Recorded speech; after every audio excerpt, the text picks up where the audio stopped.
एक बात का और ध्यान रखना, जब भी जल चढ़ाने लगो लोटे से तो तुम्हें आज तक जल का लोटा पकड़ना नहीं आया है। सूर्य को अर्घ देते समय भी लोग गलती करते हैं, शिवलिंग को जल चढ़ाते समय भी लोग गलती करते हैं, भोजन का थाल उठाते समय भी गलती करते हैं, पूजा की सामग्री दोनों हाथों से उठाकर लेने पर भी गलती करते हैं। शास्त्र कहता है किसी भी धर्म कर्म में प्रयोग करने वाली सामग्री का सामान,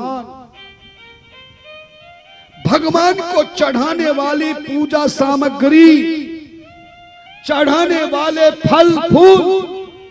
चढ़ाने वाले जल का पात्र, अगर दोनों हाथों से हम पकड़ते हैं, खाने पीने की वस्तु हो, किसी के सम्मान करने की वस्तु हो, या पूजा धर्म कर्म करने की वस्तु हो, दान करने की वस्तु हो, और अगर दोनों हाथों से हमें उठाना पड़े तो शास्त्र कहता है अगर उठाने वाली वस्तु पर दोनों हाथों के एक साथ अंगूठा लग गया तो वह राक्षस मुद्रा बन जाती है और चढ़ाई हुई वस्तु देवताओं की जगह राक्षसों को प्राप्त हो जाए। अर्थात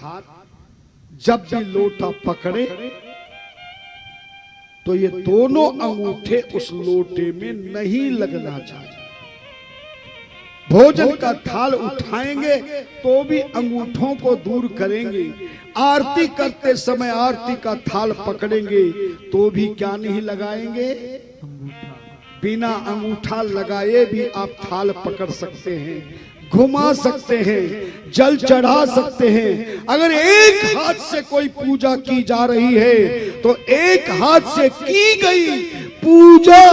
के किसी भी सामान में, किसी भी बर्तन में अंगूठा जरूर लगाना चाहिए। लेकिन दोनों हाथों से किसी वस्तु को पकड़ा जाए तो अंगूठे को उस पात्र से, उस बर्तन से, उस सामग्री से